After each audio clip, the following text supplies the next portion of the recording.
Hello and welcome to the polity class, जहां पर आज हम करने वाले हैं फंडामेंटल राइट्स के कुछ आर्टिकल। इसके पहले वाली क्लास में हमने आर्टिकल 1 to 11 कंप्लीट कर लिया है, जिसे आप जाकर देख सकते हो। आज हम करने वाले हैं part 3 of the Indian constitution, जो कि फंडामेंटल राइट्स होते हैं।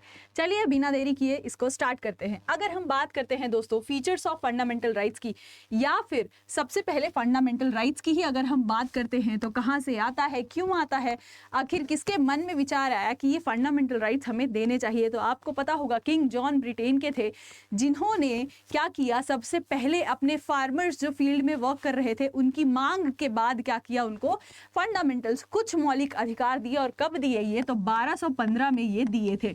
अब यहीं से ही क्या स्टार्ट होता है आपका फंडामेंटल राइट का उद्गमन, अगर बोल सकती हूँ तो वो होता है। और इन्हीं को क्या बोला गया था, मैग्ना कार्टा बोला गया था। चलिए अब अपने हमारे जो फंडामेंटल राइट लिखे गए हैं part 3 of the Indian constitution में, हमारे कहाँ पर लिखे गए हैं दोस्त, पार्ट 3 में लिखे गए हैं। पार्ट 3 में ये सारे आते हैं। आर्टिकल को इतने कवर करते हैं तो ये आपके आर्टिकल 12 से लेके 35 तक कवर करता है। आज इसमें कुछ आर्टिकल्स हम कवर करने वाले हैं।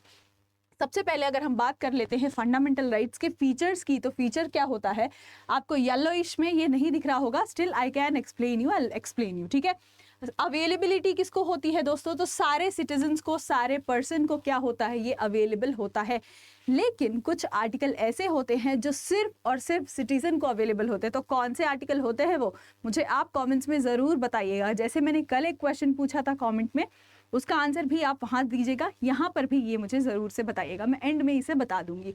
आगे बात करते हैं, ये क्वालिफाइड होते हैं, यानी कि रीजनेबल रेस्ट्रिक्शंस लगाए जाते हैं। क्वालिफाइड कोई भी यहाँ पे फंडामेंटल राइट नहीं होता है, कुछ ना कुछ रीजनेबल रेस्ट्रिक्शन होता ही है। जैसे कि अगर मैं बात करती हूँ आर्टिकल 19 की, freedom of speech and expression, आप किसी को भी जाकर गाली नहीं दे सकते हो, क्यों, क्योंकि वो दूसरे के राइट का हनन हो जाएगा। इसीलिए रीजनेबल रेस्ट्रिक्शन के साथ हमें फंडामेंटल राइट दिए गए हैं।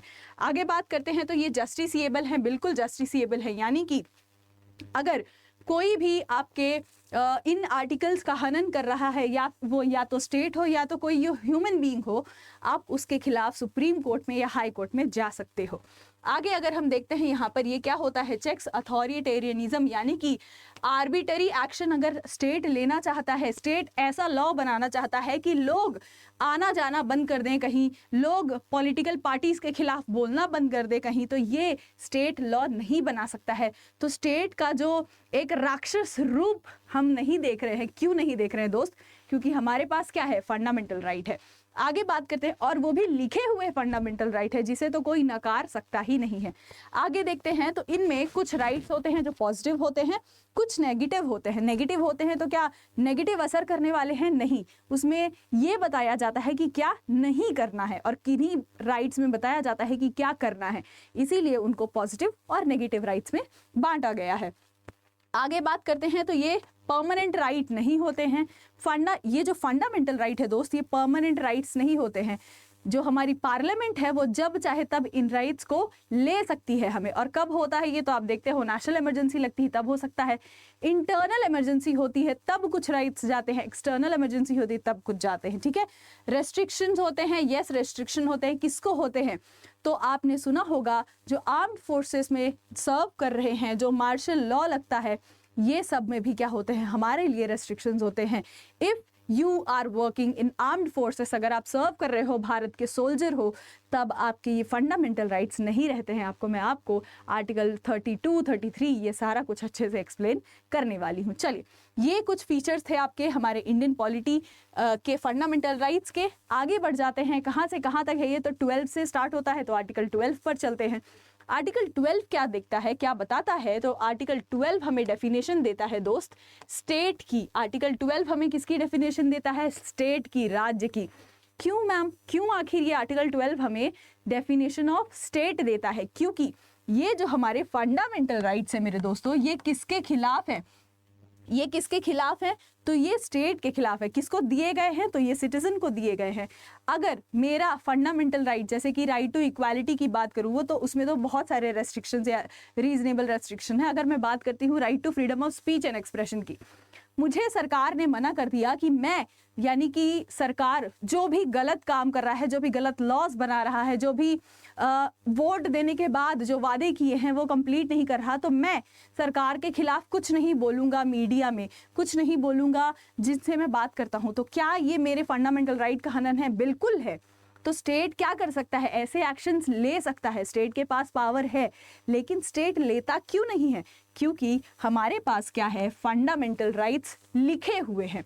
ठीक है, अगर हो सकता था ये अनरिटन होते तो सरकार या फिर स्टेट ये पावर बिल्कुल हमसे छीन लेती, लेकिन रिटर्न है इसीलिए। अब स्टेट की बात करती हूँ तो आखिर स्टेट है कौन? स्टेट माना किसको जाता है? तो यहाँ पर आप देख सकते हो government and parliament of India. Government जो भारत की सरकार है, पार्लियामेंट ऑफ इंडिया जो स्टेट गवर्नमेंट होती है, स्टेट के लेजिस्लेचर्स होते हैं, उन्हें माना जाता है।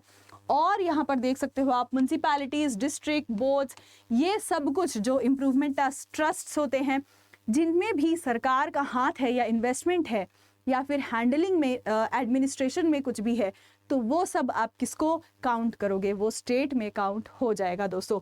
और यहाँ पर प्राइवेट वर्किंग बॉडीज भी क्या हो जाती हैं? इंस्ट्रूमेंट ऑफ स्टेट हो जाती हैं। जैसे आप अगर बिजली विभाग देखोगे तो वो भी कुछ हद तक किस में आता है? स्टेट में ही आता है। खैर वो अलग है, स्टिल वो किस में आ जाता है? स्टेट में आ जाता है, क्योंकि बहुत सारे लोगों को बिजली दे रहा है। और हो सकता है कि कई लोग जाएं और तार लगा के बोले हम तो बिजली अपने से ले रहे हैं, हम नहीं भरेंगे पैसा, तो ये तो गलत हो जाएगा भाई। वो जो बेच रहा है उसके तो अधिकारों का तुमने सारा ही हनन कर दिया है, राइट? तो कुछ ऐसी प्राइवेट बॉडीज भी होती हैं जो गवर्नमेंट रिकॉग्नाइज करता है कि वो भी स्टेट है। आई होप आपको आर्टिकल 12 समझ में आया होगा, स्टेट का डेफिनेशन। आर्टिकल 13 की तरफ बढ़ते हैं और ये जानते हैं कि आर्टिकल 13 क्या बोलता है। आर्टिकल 13 दोस्तों बताता है हमें कि लॉ क्या नहीं है। ठीक है, मैंने क्या बोला? क्या बताता है? लॉ क्या नहीं है। ठीक है, यहाँ पे आप याद रखिएगा इसे। और ये क्यों ऐसा बता रहा है? क्योंकि कोई भी ऐसा लॉ अगर गवर्नमेंट बनाती है जो कि हमारे फंडामेंटल राइट से मैच नहीं करता है या फिर हमारे फंडामेंटल राइट को डिस्ट्रॉय करता है, आर्बिट्ररी लॉ बना देती है, जैसे आपने देखा होगा आधार एक्ट, उसमें क्या था? राइट टू प्रिवेसी तो हर इंसान की चली जा रही थी, वैसे भी नहीं है, बट स्टिल अगर तुम एक्ट ही ला दोगे तब तो एकदम खुल्लम खुल्ला हो जाएगा कि तुम्हारे पास तो कोई प्राइवेसी वाली राइट ही नहीं है। तो क्या हुआ? ये एक्ट नहीं आया। आप देख सकते हो अगर कोई भी लॉ इनकंसिस्टेंट है हमारे फंडामेंटल राइट के साथ तो वो क्या डिक्लेयर हो जाएगा? नल एंड वॉइड डिक्लेयर हो जाएगा। ठीक है, ऐसे ही कुछ लॉज बनाए गए थे पहले जो कि क्या करते थे? फंडामेंटल राइट को ही चेंज कर डालेंगे, लेकिन उन्हें क्या कर दिया गया? नल एंड वॉइड डिक्लेयर कर दिया गया, क्योंकि ये तो हो ही नहीं सकता है। ठीक है, अब यहाँ पे द टर्म लॉ क्या क्या होता है? Permanent law enacted by parliament और या तो स्टेट लेजिस्लेचर, इनके द्वारा जो लॉज बनाए जाते हैं। Temporary law like ordinary law president और गवर्नर के द्वारा जो बनाए जाते हैं। गवर्नर और प्रेसिडेंट भी ऐसे कुछ लॉज पास नहीं कर सकते हैं जो कि हमारे और आपके फंडामेंटल राइट का हनन कर दें। ठीक है, आगे अगर हम बात करते हैं तो टेम्पररी लॉ लाइक ऑर्डिनेंसेस या फिर जो प्रेसिडेंट और गवर्नर के द्वारा पास किए जाते हैं, सेम वही चीज़ हो गए। बाय लॉज होते हैं, ऑर्डर्स होते हैं, रेगुलेशंस होते हैं, रूल्स होते हैं, वो भी नहीं होंगे। उसके बाद non legislative sources of law जो कस्टम्स वगैरह हैं। और यहाँ पे constitutional amendment act can also be challenged. Constitutional amendments भी चैलेंज हो सकती हैं अगर वो हमारे फंडामेंटल राइट को क्या कर रही हो? ब्रेक कर रही हो, वो हमारे फंडामेंटल राइट का हनन कर रही हो। तो आपको आशा करती हूँ आर्टिकल 13, आर्टिकल 12 और 13 अच्छे से समझ में आया होगा। ये क्या बात करता है? स्टेट की डेफिनेशन देता है और आर्टिकल 13 बताता है कि लॉ क्या नहीं हो सकता है। अगर आप इस तरीके के लॉ बनाएंगे और फंडामेंटल राइट अगर वायोलेट हो रहा है तो ये लॉ नहीं रहेगा। आगे बढ़ जाते हैं नेक्स्ट की तरफ, जहां पर हमें ये सारे फंडामेंटल राइट्स देखने को मिलते हैं। फंडामेंटल राइट तो चालू होता है दोस्त 12 से, लेकिन 12 और 13 अलग आर्टिकल्स हैं। जो फंडामेंटल राइट बेसिकली स्टार्ट होता है वो आर्टिकल 14 से स्टार्ट होता है। तो यहाँ पर आप देख सकते हो आर्टिकल 14 क्या होता है? हमारा राइट टू इक्वालिटी। ठीक है, तो 14 से लेके 18 तक हमारा राइट टू इक्वालिटी होगा। राइट टू फ्रीडम होता है आपका 19 से लेके 22 तक। राइट अगेंस्ट एक्सप्लॉयटेशन होता है 23 and 24। Right to freedom of religion होता है आपका मेरे दोस्त 25 से लेके 28 तक।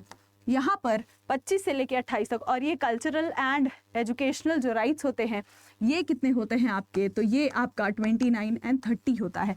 और एक राइट जो कि बैकबोन है या फिर जो हार्ट एंड सोल है हमारे इंडियन कॉन्स्टिट्यूशन का, वो कौन सा है, ये है कॉन्स्टिट्यूशनल रेमेडी, जो कि आपका आर्टिकल 32 है। आई होप यहाँ तक आपको समझ में आया होगा। तो टोटल फंडामेंटल राइट्स कितने हैं हमारे, 1 2 3 4 5 6 हैं, ठीक है। पहले कितने थे, 7 थे। राइट टू प्रॉपर्टी भी होता था, लेकिन उसे हमने क्या कर दिया है, लॉ बना दिया है अंडर आर्टिकल 300A।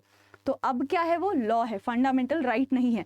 उसके पहले भी बहुत बड़ी कहानी है, क्योंकि अगर एक एग्जाम्पल के साथ अगर मैं बताऊं, अगर आपके पास राइट टू प्रॉपर्टी है तो आप अपनी प्रॉपर्टी, अगर गवर्नमेंट चाहे, गवर्नमेंट के कुछ कंस्ट्रक्शन के बीच आ रही हो या फिर कुछ ऐसा मामला हो, तो आपके पास तो फंडामेंटल राइट है राइट टू प्रॉपर्टी का, तो आप तो उसे दोगे नहीं, है ना। बहुत सारा लैंड आपने होल्ड करके रखा है और कुछ लोग ऐसे ही बिना घर के रह रहे हैं, तो आपको तो मदद करनी चाहिए। इसी वजह से क्या हुआ था, इसे हटा दिया गया था, राइट टू प्रॉपर्टी को हटा दिया गया था। चलिए आगे बढ़ जाते हैं अगले राइट की तरफ। और अगला राइट क्या है हमारा, तो अगला राइट है दोस्तों राइट टू इक्वालिटी, जो कि आर्टिकल 13 है। आई होप आपको ये आर्टिकल 14 है, ठीक है, 13 नहीं है, 13 हमने कर लिया, लॉ की डिफिनीशन बताता है। आर्टिकल 14 क्या बोलता है, equality before law and equal protection of law. Equality before law Britain से लिया हुआ, इक्वालिटी बिफोर लॉ यानी कि सभी के लिए लॉ क्या है, इक्वल है। आपने देखा होगा इक्वालिटी बिफोर लॉ, जब भी हम बोलते हैं हमें जज वो एक मूर्ति याद आ जाती है, राइट, शांतता की मूर्ति, इक्वालिटी की मूर्ति आ जाती है, जो कि पट्टी बांध के रखी हुई है। वो क्या बोलती हैं कि मैं आपको देखूंगी नहीं, क्यों, क्योंकि मेरे लिए सब लोग क्या हो, एक समान हो। तो यहाँ पे इक्वालिटी बिफोर लॉ तो आ ही गया। लेकिन अब ये जो अमेरिकन कॉन्सेप्ट है इक्वल प्रोटेक्शन ऑफ लॉ, ये हमने कहाँ से बोरो किया है, इक्वालिटी बिफोर लॉ हमने ब्रिटेन से लिया हुआ है, equal protection of law America से बोरो किया हुआ है। अब पहला तो समझ में आ गया ma'am, equal protection of law क्यों लिया, क्योंकि हो सकता है कि जो 35 साल का इंसान करे और जो 10 साल का इंसान करे, दोनों को ही क्या होना चाहिए, सेम प्रोटेक्शन मिलना चाहिए। अगर दोनों ही सेम प्रोटेक्शन तो मिलना ही चाहिए, लेकिन अगर कोई कार्य करा हो, ऐसा क्रिमिनल कुछ चीज कर दी हो, तो दोनों को क्या सेम सजा मिलेगी, नहीं ना। इसीलिए यहाँ पर इक्वल प्रोटेक्शन ऑफ लॉ भी है, बट एक पॉजिटिव कंसेप्ट है और एक नेगेटिव कंसेप्ट है, आप देख सकते हो। आगे अगर बढ़ते हैं यहाँ पर, तो prohibition of discrimination on the basis of race, religion, caste, sex, place of birth, ये कौन सा राइट है, ये आपका आर्टिकल 15 बात करता है, ठीक है। यहाँ पर अगर कोई भी डिस्क्रिमिनेट कर रहा है आपको on the basis of these factors, क्या क्या है, race, religion, caste, sex, place of birth, तो वो क्या हो जाएगा, आपके फंडामेंटल राइट को वायोलेट कर रहा है और उसके खिलाफ एक्शन लिया जा सकता है, ठीक है।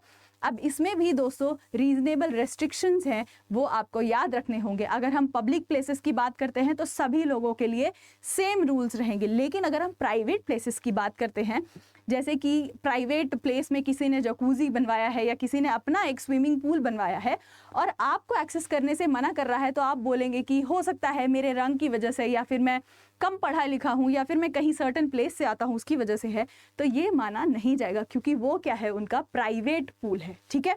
तो यहाँ किसके ऊपर अप्लाई होता है, स्टेट यानी कि पब्लिक के ऊपर, ठीक है। पब्लिक प्रॉपर्टी अगर हुई तभी ही ये फंडामेंटल राइट्स चलेंगे, क्योंकि रीजनेबल रेस्ट्रिक्शंस भी हमें अच्छे से याद रखने हैं, ठीक है। चलिए आगे बढ़ जाते हैं। आगे क्या दिया हुआ है, equal access to shop, hotel, well, tank, bathing ghats, roads etcetera. तो यहाँ पर बता भी दिया गया है कि ये जो पब्लिक प्रॉपर्टीज होती हैं, जैसे कि रोड हो गया, घाट्स हो गए, या फिर बेदिंग घाट्स हो गए, होटल्स हो गए, शॉप्स हो गए, यहाँ पर अगर आपको जाने से रोका जा रहा है तो आपका आर्टिकल 15 का क्या किया जा रहा है, वायोलेशन किया जा रहा है। आगे बढ़ जाते हैं आर्टिकल 16 की तरफ, और 16 क्या बोलता है, equality of opportunity in public employment. Equality of opportunity in public employment, public employment में सभी लोगों को क्या होना चाहिए, इक्वल अपॉर्चुनिटी मिलनी चाहिए। ये क्या बोलता है हमारा आर्टिकल 16। अब आप देखेंगे 15 ने क्या बोला था कि हमें क्या होना चाहिए, डिस्क्रिमिनेशन नहीं होना चाहिए, ठीक है। यहाँ पर मैं लिखती जाती हूँ 14, 15 और ये हमने क्या पढ़ लिया है 16 पढ़ लिया है। तो इक्वालिटी के राइट्स जो 15 देता है वो डिस्क्रिमिनेशन के खिलाफ देता है, 16 देता है वो किसके लिए देता है, इक्वल अपॉर्चुनिटी के लिए देता है यानी एम्प्लॉयमेंट के लिए देता है मेरे दोस्त। आगे बढ़ जाते हैं आर्टिकल 17 की तरफ और 17 क्या बोलता है, अबॉलिशन ऑफ अनटचेबिलिटी। अब यहाँ पर अगर हम 16 और 15 में जाएंगे, 15, 16 आर्टिकल में जाएंगे तो बहुत सारे ऐसे रिजर्वेशन के भी प्रोविजंस आते हैं जो कि इसमें इंक्लूडेड हैं मेरे दोस्तों। क्योंकि अगर मैं बात करती हूँ पब्लिक एम्प्लॉयमेंट की तो आपने देखा होगा बहुत सारे लोगों को रिजर्वेशन दिया जाता है। तो क्या ये इनइक्वालिटी है? नहीं, ये इनइक्वालिटी नहीं है। ये क्या है, सिर्फ हम उनको क्या दे रहे हैं, लेवल प्लेइंग फील्ड दे रहे हैं। ठीक है, आई होप ये चीज़ समझ में आई होगी। ये बोला जाता है एक पॉजिटिव डिस्क्रिमिनेशन बोला जाता है। क्यों? क्योंकि हम उन लोगों को, जैसे आज एक इंसान अगर यहाँ से रेस स्टार्ट करेगा तो वो ऑफ कोर्स एक इंसान यहाँ से रेस स्टार्ट कर रहा है और एक इंसान यहाँ से रेस स्टार्ट कर रहा है, हमें पता है कि ये इंसान जो है ये विन करेगा, ऑफ कोर्स ये तो और पीछे रह जाएगा। तो इन्हें भी क्या करना, एक लेवल प्लेइंग फील्ड देना क्या होता है, सरकार का हक, सरकार का काम बनता है। तो इसीलिए ये रिजर्वेशंस होते हैं। अब 17 पर आ जाते हैं। 17 बात करता है अबॉलिशन ऑफ अनटचेबिलिटी, यानी कि अगर आज भी कहीं पे छुआछूत की प्रैक्टिसेस चल रही हैं, हो रही हैं, तो वो क्या है, फंडामेंटल राइट्स के खिलाफ हैं और बहुत सारे जगह पे चल रही हैं दोस्तों। आप लोग जाकर इन्हें रजिस्टर करवा सकते हो, इनके खिलाफ बोल सकते हो। आपके पास फंडामेंटल राइट है, आपके पास फ्रीडम है, समझो। ठीक है, मतलब ये सब नहीं हो सकता है। ये पहले बहुत ज़्यादा इसका प्रचलन था, बट अब यहाँ पर बहुत शहरों में तो आप देखते हो कुछ नहीं है, मतलब कोई भी अनटचेबिलिटी प्रैक्टिस नहीं होती है। बट कहीं कहीं गांव में अभी भी ये देखे जाते हैं। तो इन्हें क्या करना, बंद करना और इनके खिलाफ एक्शन लेना ज़रूरी होता है। क्योंकि किसी का फंडामेंटल राइट का वायोलेशन कर रहे हो आप, जिसे पता भी नहीं है कि उसके पास ये फंडामेंटल राइट है। आई होप आप समझ रहे होगे। आर्टिकल 18 की बात करते हैं तो आर्टिकल 18 अबॉलिशन ऑफ टाइटल्स की बात करता है। अबॉलिशन ऑफ टाइटल्स क्या होता है मैम, अगर आपके टाइटल आपने देखा होगा राजा, महाराजा, महाराजाधिराज और सूबेदार, ये सारे जो, सूबेदार तो नहीं, ये सारे टाइटल्स जो आपको मिलते थे, हेरिडेटरी टाइटल्स मिलते थे। अगर रानी, राजा, ये सब क्यों मिलते थे, क्योंकि हो सकता है आपके पिताजी रहे हो तो आपको भी वही टाइटल मिला हो, फिर आगे क्या होता जाएगा, ये पास ऑन होता जाएगा। बट अब ये आप कैरी ऑन नहीं कर सकते हो, क्योंकि ये टाइटल अगर आप यूज कर रहे हो that is against the fundamental right. You are showing yourself as superior to other people, तो ये नहीं हो सकता है। बट अगर मैं बात करती हूँ एकेडमिक टाइटल्स की, मिलिट्री टाइटल्स की, तो वो आप कैरी ऑन कर सकते हो, क्योंकि वो तो आपकी उपलब्धि हो गई, राइट। भारत रत्न मिलना, डॉक्टर बनना, एडवोकेट बनना, ये सब क्या है, आपके प्रोफेशनल टाइटल्स हो गए। या अगर मिलिट्री टाइटल्स बात करती हूँ, जनरल, कैप्टन, ये सब तो आपके ये मिलिट्री टाइटल्स हो गए। इन्हें हम ऑफकोर्स अपने नाम के पहले लगाते हैं और बोल सकते हैं क्योंकि ये हमने क्या किया है, अचीव किया हुआ है।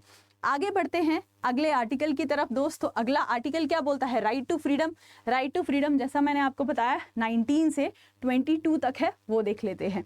यहाँ पर क्या हो जाएगा, right to protection. Right to protection आपका article, sorry, protection of rights, कौन कौन से राइट्स आपके आर्टिकल 19 के तहत आता है। तो कौन कौन से राइट्स होते हैं यहाँ पर, freedom of speech and expression, assembly, then association, movement, residence and एक आता है आपका प्रोफेशन। तो इसके अंदर कुछ राइट्स आते हैं। आर्टिकल 19 तो खुद एक राइट है, लेकिन उसके अंदर भी कुछ राइट्स आते हैं जिनकी बात मैं करने वाली हूँ। जैसे कि सबसे पहला क्या है आपका, स्पीच एंड एक्सप्रेशन। यहाँ पर मैं पेन ले लेती हूँ, उसके बाद बात करते हैं मेरे दोस्त।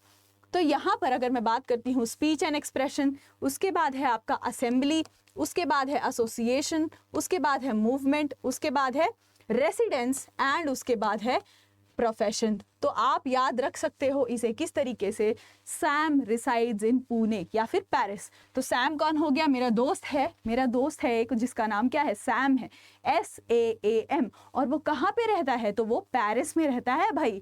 वो कहाँ रहता है, पेरिस में रहता है। तो सैम रिसाइड्स इन पुणे या फिर पेरिस। तो ये क्या हो गया, एक ट्रिक हो गया आपको याद करने के लिए। फंडामेंटल राइट 19 क्या हो गया, freedom of speech and expression तो है ही हमारे पास हम, लेकिन याद रखना ऐसा कोई भी बात आप नहीं बोल सकते हो जो दूसरे के फंडामेंटल राइट को वायोलेट कर रहे हो, ठीक है। आप किसी को भी जाके मुंह पे गाली नहीं दे सकते हो, आप किसी का क्रिटिसिज्म तो कर सकते हो, लेकिन ऐसी भाषा यूज करके क्रिटिसाइज नहीं कर सकते कि उसको तुम इस जात से आते हो, तुम इस ऐसे हो, तुम वो अछूत हो। ये सब तो आप देख रहे हो ना किस तरीके से दूसरा फंडामेंटल राइट उसका वायोलेट हो रहा है, तो ये आप नहीं कर सकते हो, ठीक है। ये आ जाता है रीजनेबल रेस्ट्रिक्शन के अंदर। आगे बात करते हैं असेंबल पीसफुली। आपको ये भी बोला गया है कि आप पीसफुली असेंबल कर सकते हो अपने दोस्तों के साथ, लोगों के साथ, ग्रुप्स के साथ, लेकिन जब सरकार को, स्टेट को लग जाता है कि ये जो असेंबल है ये पीसफुली नहीं है, तब सरकार क्या कर देती है, निर्देश जारी कर सकती है, ठीक है। आगे अगर हम बढ़ते हैं यहाँ पे, move freely through out the territory of India. यहाँ पर क्या, उसके पहले क्या है, एसोसिएशन या फिर यूनियन बना सकते हो जहाँ पे काम करते हो। ऑफ कोर्स आप अगर पीसफुल ये चीजें बना रहे हो तो खुद कॉन्स्टिट्यूशन बोलता है आप एसोसिएशंस बना सकते हो, यूनियंस बना सकते हो, until and unless they are not destroying the property of government, property of the state। नहीं तो फिर क्या कर दिया जाता है, इन्हें खारिज कर दिया जाता है, खत्म कर दिया जाता है। फ्रीडम टू मूव, आपके पास फ्रीडम है कहीं भी through out the India, with in the India move करने का, ठीक है। क्योंकि अब देखो, महाराष्ट्र से अगर आपको मध्य प्रदेश में जाना है, या महाराष्ट्र से दिल्ली में जाना है, जम्मू एंड कश्मीर में जाना है, कर्नाटका, केरला में जाना है, तो किसी की परमिशन लेनी पड़ती है क्या? नहीं लेनी पड़ती ना। आपके पास फ्रीडम है कि आप थ्रू आउट द इंडिया कहीं भी मूव कर सकते हो। बस कुछ हॉकर्स होते हैं, कुछ लोग होते हैं जिनका क्या होता है, रेस्ट्रिक्शन दिया है जो कि आपको पढ़ना है, ठीक है, रीजनेबल रेस्ट्रिक्शन। आगे अगर हम बात करते हैं, reside and settle in any part of India, कहीं भी रिसाइड कर सकते हो, सेटल कर सकते हो, कोई भी नहीं रोक सकता आपको। और लास्ट क्या है, कोई भी प्रोफेशन आप प्रैक्टिस कर सकते हो, to carry any occupation, trade and business, ठीक है। कोई भी ऑक्यूपेशन आप प्रैक्टिस कर सकते हो, आपके पास फ्रीडम है। तो मैडम मैं ना एक बॉम्ब बनाने का वो करना चाहता हूँ, तो ये नहीं कर सकते हो, क्योंकि ये किसी के खिलाफ हो जाएगा, स्टेट के खिलाफ हो जाएगा, तो आप पर एक्शन ले सकते हैं, ठीक है।